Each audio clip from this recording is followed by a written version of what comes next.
Welcome to your new journey of an entrepreneur, hosted by myself, Joyce Van Setters, and my friend Pete Moriello.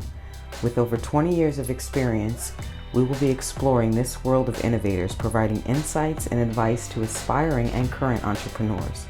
We'll share stories of success, failures, and all of the lessons we learned along the way.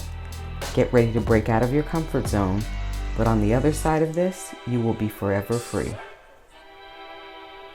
Welcome to the Forever Free Space podcast. I am your host, Joyce Van Setters. I am Pete Moriello.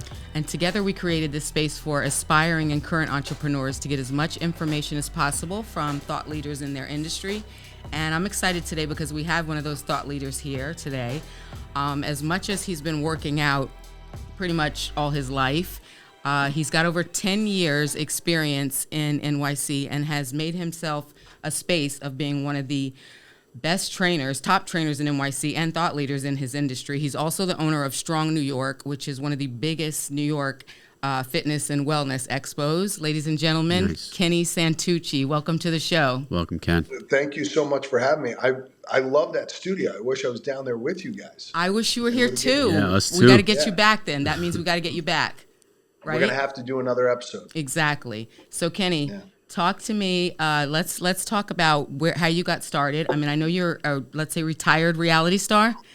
Yeah, I guess so. But I want to kind of start from there. Well, actually, I want to even go before that. You're from Newark, New Jersey, correct? Yes, I am. Okay, so tell me about young Kenny. Young Kenny grew up in a very Italian household in Newark. We were probably the last of the Italians in Newark at the time, because when I tell people I'm from Newark, they're like, "No way!" I'm like, "Oh, well, yeah, that's the reality of it." But I was there till I was 18, 19 years old. Okay. I grew up very traditional Italian. You know, you had to eat everything and anything. So I blew myself up to a hefty 225 pounds by the time I was about 13, 14 years old. Wow. So I was a really heavy kid, very unhappy with myself, very miserable over it. When I look back now, I just don't understand how I lived like that. But I told myself when I got to school, when I got to high school, I would work out as much as I could and play as many sports as I could. And that's exactly what I did. You know, I've always been pretty disciplined in that way. I've never been a great student. I'm actually a terrible fucking student. And I've always been a terrible employee, but I've always been good at disciplining myself. I'm always like, all right, I'm going to make sure I do this, this, this, and this. So when I first got to high school, I started playing football, and all the exercising and the running around, I just started to see weight kind of shed off. So my freshman year of high school, I went from going in there 230 pounds and was a lineman. Wow. To my sophomore year, where I was trying out to be a tight end, and I was maybe 180, 185, and then I graduated high school 160. So, wow. But I started to learn about like exercise and eating the right way. You know, those were things that were never talked about in our generation when we were kids.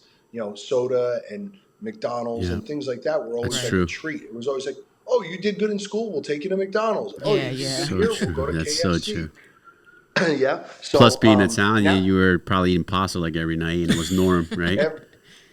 I'm Italian too. I come from the same background, so I understand that story. Well, when I heard your last name, I was like, that guy's not Go figure. But yeah, no, my grandmother would cook pasta. We'd have pasta Thursday nights and Sundays, obviously, religiously. And she had a menu that she didn't waver from for like 50 years. You know, wow. It was always the same shit. And if you were eating at her house, you ate what she made. 100%. So did you want to be an actor? Like what, just, I know you got in shape and started losing weight and learning how to eat, but did you want to be an actor? Like, how did you get into reality TV? You know what? I was kind of a shy kid. When I look back on like videos and stuff, I was always pretty shy, but I liked entertaining people. I remember telling, my fourth grade teacher, she's like, oh, we're going around, we were talking about what everybody wants to be. And I was like, I just want to make people laugh. Like I remember watching, Late Night with Johnny Carson with my parents, and my parents love Johnny Carson. They like genuinely love this guy, and I'm like, oh man, I want to be like that. I need to be that guy. So when I was a kid, I was like, yeah, I would try out. I wanted to do, like, when I started to lose weight, everybody's like, oh, you look great, blah, blah, blah. You should be a model. So I started to, like, kind of toy around with it. I started coming into the city when I was like 18, 19 years old and going on auditions, but I hated that. Modeling auditions? It's a miserable grind. Yeah. Even like when I lived here, I still did it. I'm still signed with an agency here in New York. But even now they'll send me shit and I'm like, I'm not fucking doing that. I don't want to do it. It's like I think you have to, whatever business you're in and whatever you kind of plan to do for an extended period of your life, you have to enjoy the process of it. And I didn't enjoy that process. That's very true. It was miserable. It was like cattle calls. It was like you go sit there with like 8 other guys who look exactly the fuck like me. Right. And, and I'm like, any one of us could have done it. It's like you have one line. It's just like who they like, Right. So, so for me, I hated that process. But I continued to do it. I happened to be dating a girl who was obsessed with reality television and she wanted to go try out for the show. And at the time, if you would have asked me what I wanted to be, I would have probably said anything but a reality star. I wanted to be a pro wrestler. Right. I wanted to, I went to school for art and design, so I wanted to do something in that field. Yeah. I was always obsessed. Like when I really got into training in high school, I started to become really involved in like the nuances and looking up like different coaches who taught different ways. And I got obsessed with like bodybuilding, not to the point where I wanted to compete in bodybuilding, but like wanted to understand like why these guys looked like this and why at one point Are you a fan of Kai Green? Oh, I love, so Kai Green was at my old gym here in the city. Yeah. He was an artist. That's why I ask you. He's also an artist. Yeah. Yeah, I love his stuff. I mean, he's a very fascinating guy. I mean, I've been following him since the late 90s, since he's been involved in it. I had got the opportunity to meet him a couple of times. I have a couple of pictures with him. Oh, wow. But he did a whole photo shoot at my old gym here in the city. I used to be his manager, Kenny. No shit. Yeah. He reached out to you recently, yeah, right? we're still friends today. I just spoke to him the other day. He's at FIBO. Oh, so I was going to go out to FIBO this year. I went last year. I was going to go out there this year. So many people don't even know what FIBO is. I know. And it draws, 300,000 people there this year? Yeah. It's so impressive. Huge. Yeah. I think even Arnold went over to FIBO this year. Oh, wow. Yeah. Yeah. I wonder what the big draw was for everybody, like why they all went over. I think what I heard from Kai when I spoke to him, he said a bunch of competitors that were retired, everybody showed up, like all the old heads showed up, and they did like a workout. So I guess everybody wanted to go, line up and see them. But not to get off topic, my bad. No, it's funny because I could go on about this stuff. I know, me too. I just always found it fascinating that I thought it's a very weird niche-y world, right? Like when you get into the bodybuilding world, it's very, like those people are bizarre. Yeah. You gotta be so though. Obsessed with, you're so obsessed with like the most minute details. I remember like I watched documentaries and read stories on Jay Cutler, Ronnie Coleman, Lee Priest. Like I was obsessed with that stuff when I was a kid. Yeah. But I'm like, I can never live this life. This sounds miserable. Miserable. Yeah, it is. Yeah. Fucking miserable. So tell me, so your ex-girlfriend got you into reality TV? Yeah. So I was dating a girl in college who we were, we used to work at this bar together, and she was like, oh, let's go try out for the real world. And it was like all the way upstate New York. Yeah. And she's like, come with me. So I ended up going up there. We tried out for the show, and one thing led to another. And a year later, I was on the show. I love it. I remember you on the show. Yeah. And I never really thought anything of it. Like I really thought I'd do one show and I'd be done. Right. And then they kept inviting me back year after year. And if you ask me why they invite me back, you were a legend. I don't know. You were a legend on Real World. But for me, I was just like, I always thought like the more entertaining people were the people who were all drunk all the time or on drugs or who were banging everybody. Right. I just really liked playing the game. I was always under the impression like I'm poor white trash from Newark, New Jersey. Right. I'm never going to get the opportunity again to, win $200,000 just by being physical. Right. I was like, this is my only shot. So I treated the events like a job. Right. I didn't drink. If you watch any of the old episodes, it's like I always have like jump ropes with me and bands and weights. Yeah, and you were all this that shit. guy. Yeah, because I was like, I got to stay in shape. I have to like do everything I need to do to like win this because, I'm not going to get another shot at this. Right, So right. I got to be as good as I can be. And you went on to do the challenge too, right? So I did only challenges. I did 8 challenges. Oh, and then wow. I actually got lucky and did a bunch of like hosting and stuff too. Like I did some hosting with the Jersey Shore. Mm-hmm. Did you like that? I shot a couple. Yeah, I actually enjoyed that. When you're actually doing that part of it where they kind of give you a little bit more freedom to interview people, I really enjoyed that part. I mean, it was like having a podcast before podcasts were a thing. Yeah. Free range, yeah. Yeah. So that was fun. The hurry up and wait shit is miserable, right? We'd have to sit around and wait for everybody that a lot. to get, like setting up the cameras and all that stuff. I think podcasts are the new, late night talk shows and stuff, right? Exactly. The late night talk shows, you're never really going to get the essence of who somebody is. It's like they have 5 questions. They're going to feature whatever movie or product they're pushing, and then you're going to get out there. Whereas like a podcast, you could really deep dive into who somebody is and get to learn about who they are. Exactly. So true. Exactly. And then when you retired from that, what made you start your own fitness company? Well, I was already doing like a lot of that stuff. I would go and film a show for 6-8 weeks, come home, and I was like, I need to find something else to do while I'm not doing this stuff. And I was working down at Port Newark for a while. I was there for like 4 or 5 years, and I hated it. It was a miserable existence. Everybody in New Jersey who knows what a job at Port Newark is, they're like, "Oh my God, that's a great job. You should have held on to it."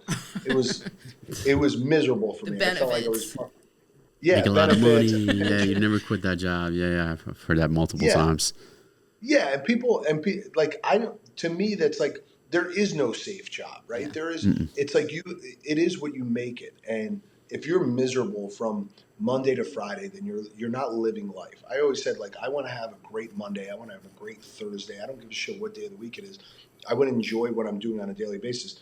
And I said to myself, the only place I would rather be is a gym.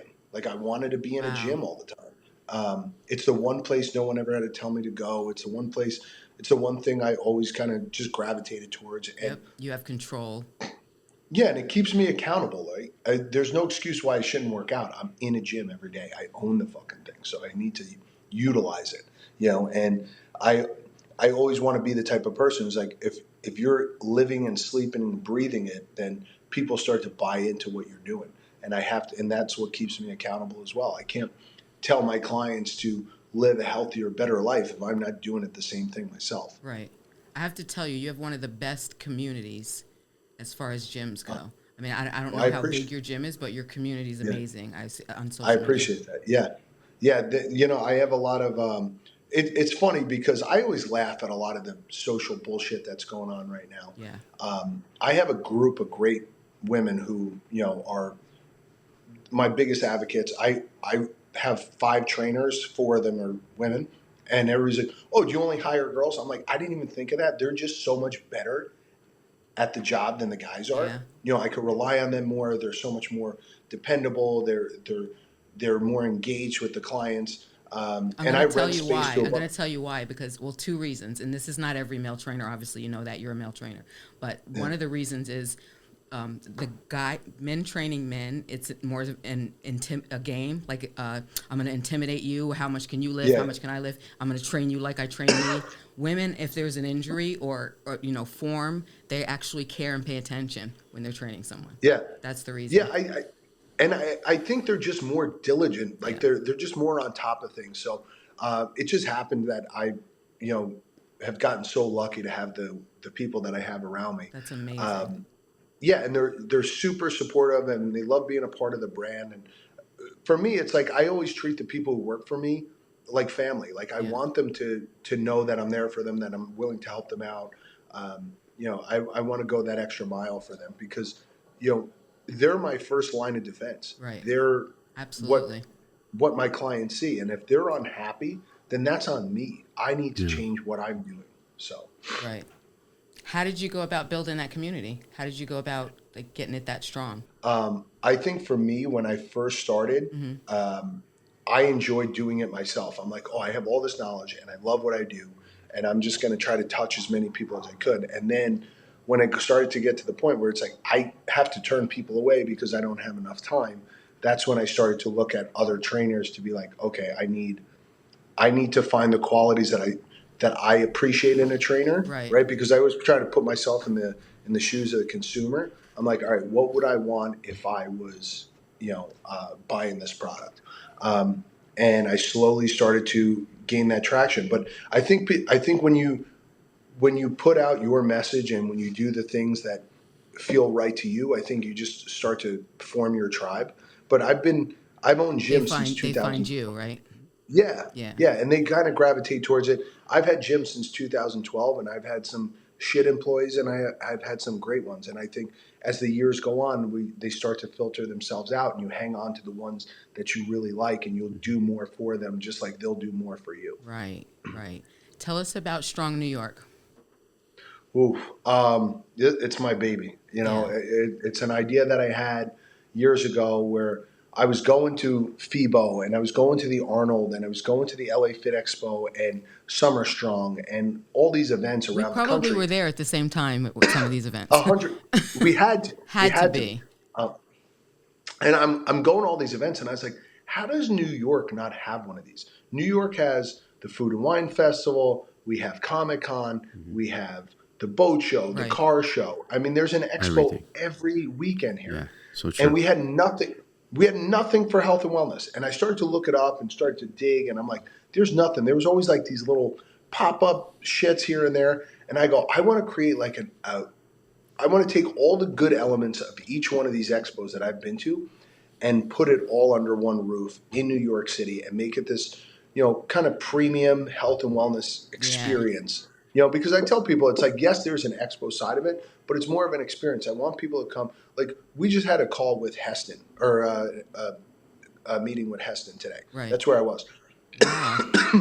And they're a luxury mattress band. And they were like, we see what you guys are doing. We love what you're doing. We want to be a part of this. So it's like when brands like that, and like Jim Quick reached out to us 2 weeks before our event last year. Oh, He's like, shit. hey. Yeah, he was like, hey, I want to be a part of this. He's like, let me in on this. I want to sell my book. I want to be there. And, I'm willing to do everything and anything. So it's like when people like that are reaching out, I'm like, oh, shit. Because I started this in the basement of my old gym, where I was just like, I want to get a bunch of people together that I'm friends with who work in the space, who are really knowledgeable about, whatever aspect of health and wellness they know about. And educate my community, right? And let people know, like, hey, there's a premium level to all this shit. And we slowly started to build it. Obviously, COVID slowed us down a little bit, but when was the first year of Strong New York? 2016. Oh wow! So I started to put it together in 2015. 2016 was the first year, and we slowly built it up to this point. Last year, like, I almost started crying. 7 a.m. We started the workouts on the West Side Highway. We did a run down the West Side Highway, a 5K down the West Side Highway, and then we did a workout with this retired Marine Recon guy. He's on that show. You ever watch that show, Special Forces? Yeah. The Ultimate Challenge? Yeah. Okay, so Rudy Reyes, one of the guys on there. Oh, wow. I had him do like a workout outside right in front of the Intrepid, which was so cool. Yeah. And we had I remember looking out the balcony, because the balcony of the glass house where we do the event, you can see the Intrepid. It's like not even a block away. It's like 200 yards away. And I saw all these people outside. And we did a free workout because I wanted it to be accessible to anyone. I don't want anybody to be like, oh, I couldn't afford to come. Right. So we did this free workout. We gave away a bunch of drinks and stuff. We had Garmin out there giving away watches and stuff, and like putting watches on people to like show them like everything that the watches do. And I was like, almost started crying. I was like, holy shit, there's a ton of people outside. And then when the event actually started around 10 o'clock, There were so many people there. We had over 2,500 people there. Wow. This year, I'm trying to double that number. I'm going to be at this year. I'm going to be at this year. When is it? It's October 5th, correct? Okay. October 5th, yeah. So I'll get you guys some tickets. I'd love to have you guys there. That'd be crazy. It's a little bit more premium of a ticket, right? Like you go to something like the Arnold, it's like $30-$40. Because we're a smaller space and I have like these elevated brands and it's more of an elevated experience. Like for instance, last year I had Mitchell Hooper, who just won the World's Strongest Man. Oh, wow. I had Owen Roddy, who is Conor McGregor's fight coach. Nice. We had Jim Quick there. We had all these, like Dr. William Lee. If I told you in one day you can go and deadlift with the guy who just won the World's Strongest Man, you can go box with Conor McGregor's coach, or you could go listen to. You'd be like, get the fuck out of here. Yeah, for $150, you get to experience all this, and then every brand that we had there, some of them were selling stuff, but a lot of them were like giving stuff away. You know, we had a full like recovery experience with Therabody, who's like another partner of ours. You know, this year we'll hopefully have like Heston beds for people to try out and stuff. Like they want to do this whole like experience. Like after laying on one of these beds, I'm trying to figure out how I'm going to swing a $30,000 bed. But You're far. Right? Like when you think about it, you're like, man, I spend half my life on this thing. I should have the best possible. Exactly. I'd rather have a $30,000 bed than a $30,000 car. Exactly. Right? Because the bed will last you a lifetime. The car, after a certain amount of time, you pay $150,000 for. And think about the health benefits. A car will fucking kill you. That's true. Yeah, right? Yeah, hopefully you're never going to die in bed. And if you do, it's probably for it's a good thing. Yeah. I always said I wanted to die in bed, not any other way, right? Like die peacefully in your sleep. But no, I mean, listen, we're trying to like elevate the experience of health and wellness and, you know, kind of educate people on every aspect of it, right? Because there's so much noise out there. Everybody's pushing supplements and different products, and we want to try to get together the best of the best and get all the biggest brands here in New York, whether they're studios or they're food companies, and get them all under one roof and just celebrate health and wellness, because so many people are obsessed with it. It's one of the number one Googled things and first things searched when you look at social media. I know on my page it is.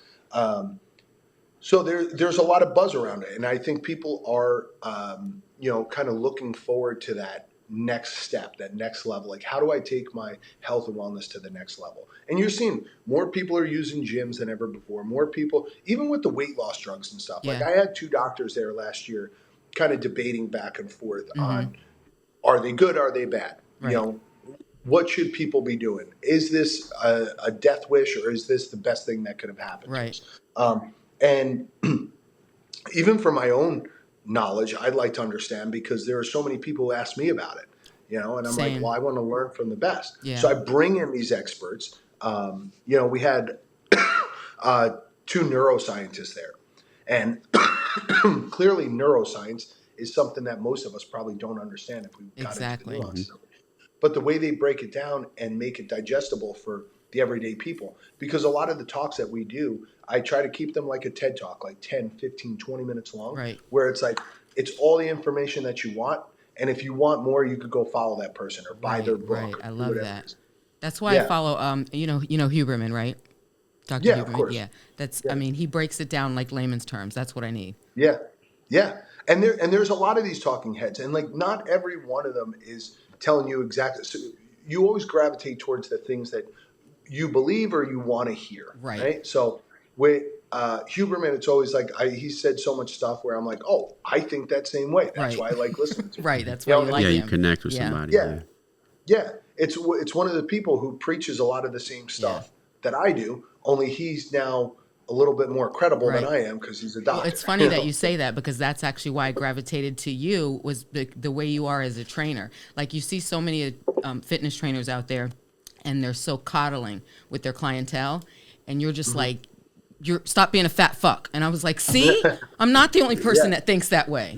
Yeah, yeah. Know? I think that's a New Jersey in us. Maybe, I don't know. I feel like my clients respect the fact that I keep it real. Like, don't ask me if you look fat if you already know you're fat. Like, stop. Yeah. Let's fix the problem.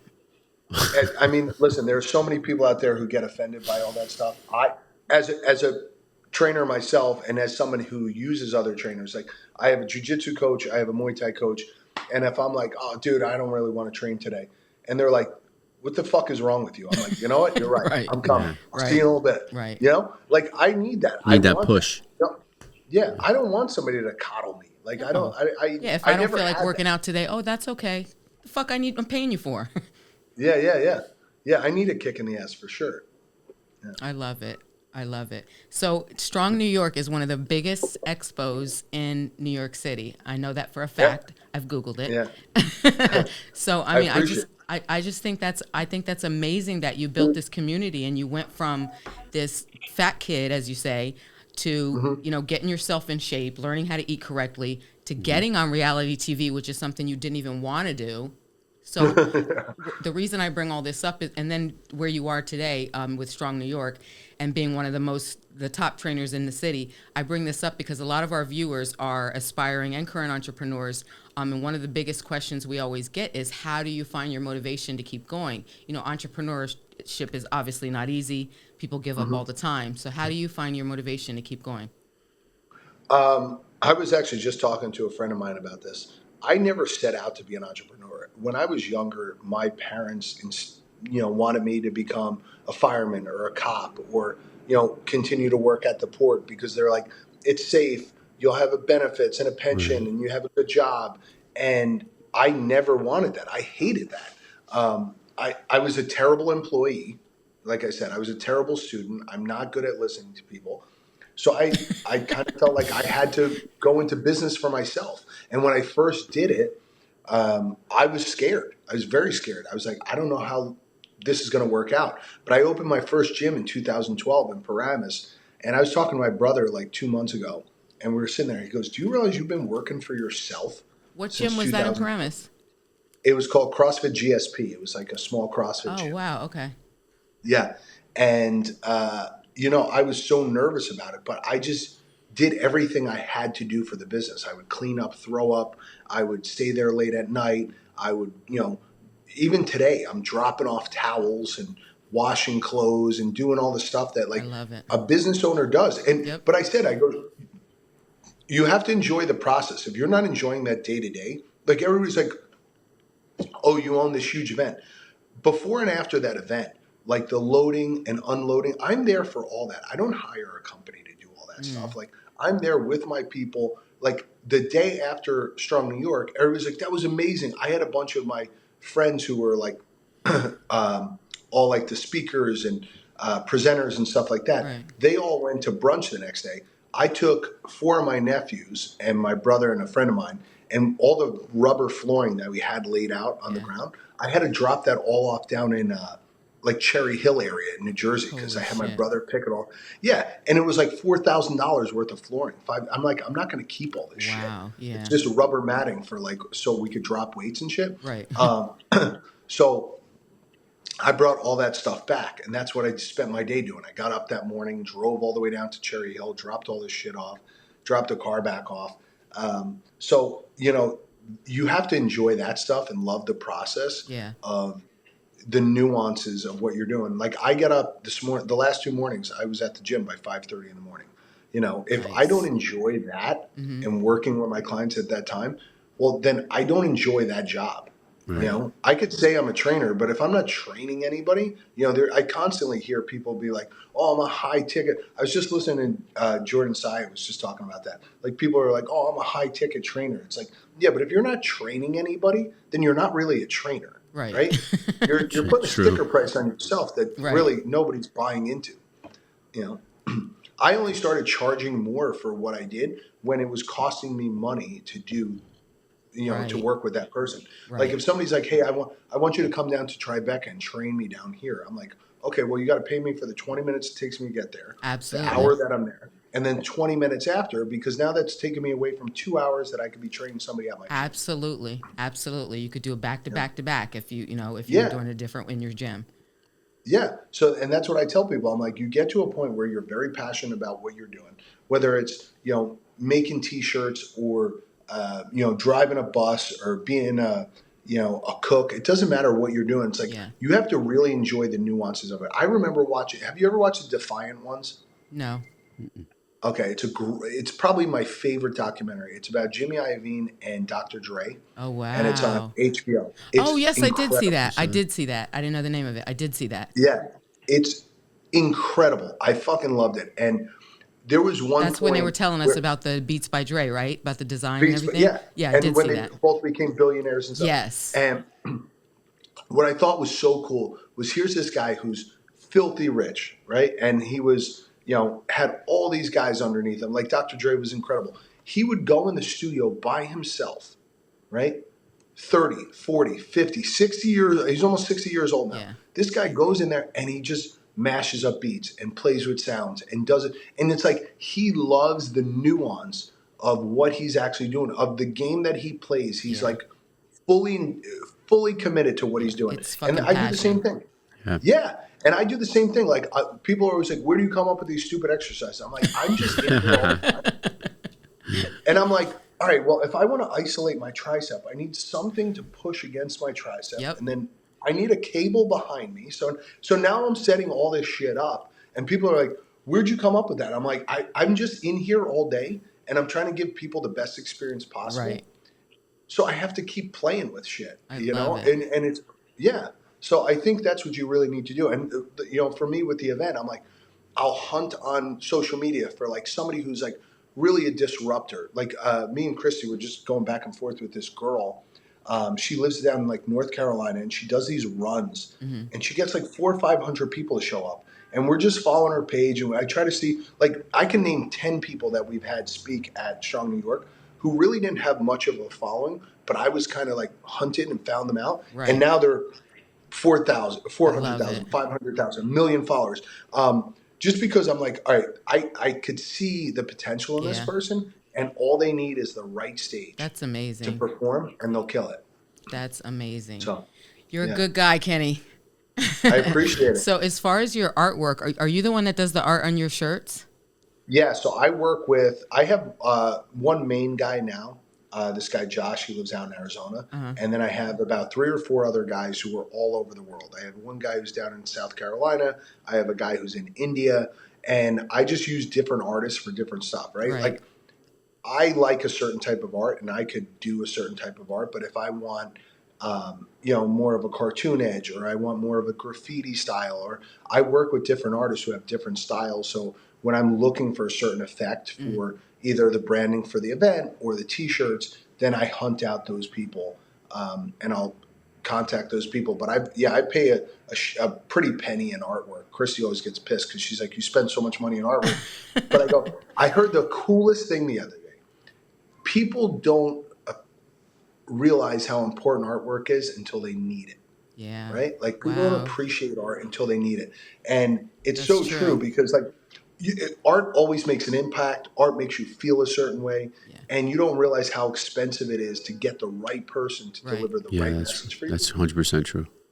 Right? Yeah, like, that's true. I mean, look at that t-shirt you have on, right? Like we all know that Purple Rain t-shirt. Like I know that album cover. If you were just to show me like the one letter, I'd be like, oh, that's. You know exactly what it is. Yeah, of course. Yep. I know exactly what that is. And it like makes a statement. They paid probably tens of thousands of dollars to have somebody make that album cover. And I'm like, it's so impactful. It kind of defines a generation. Yeah. When you think about it, like everybody our age is like, oh, that's Purple Rain. Right.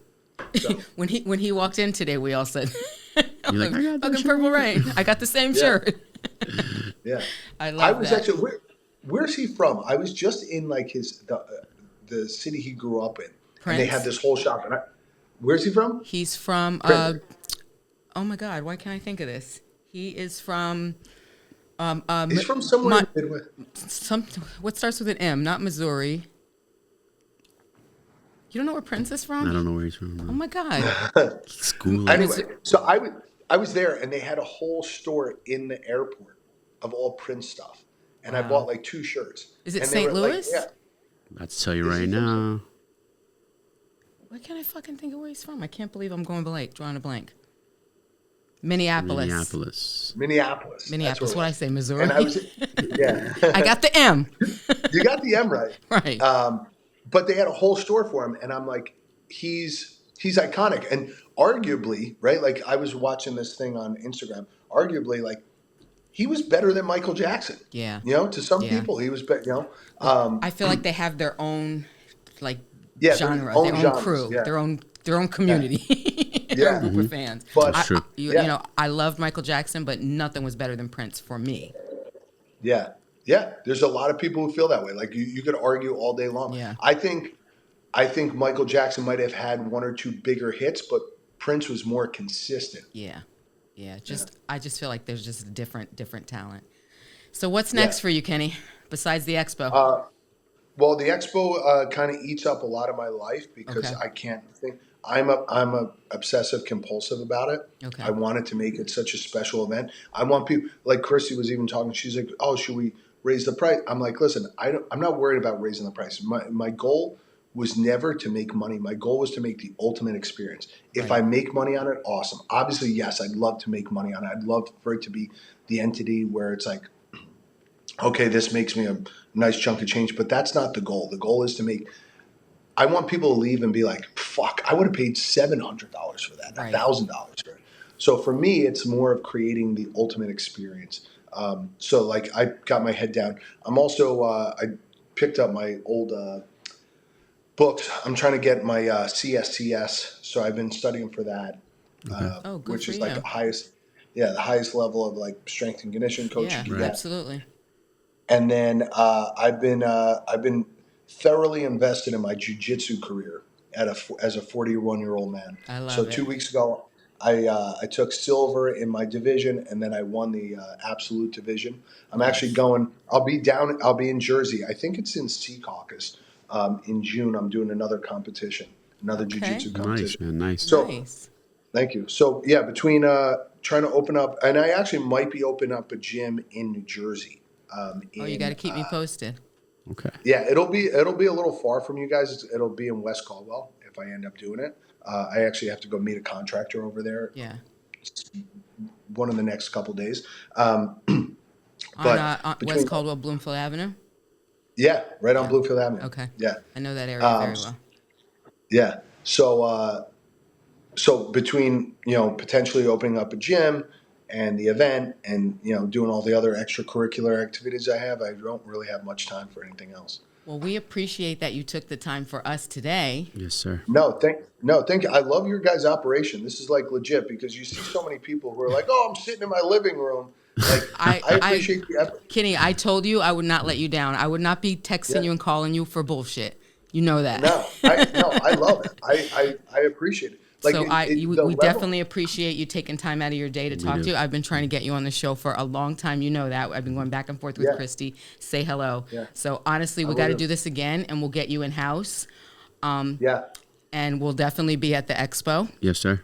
Right? I would love that. Yeah, so I'll get you guys. We're going to end this here today. And I want to let everybody know that we are on Apple, on Spotify, on YouTube. And if this is something that resonates with you, join our community because we promise the best is yet to come.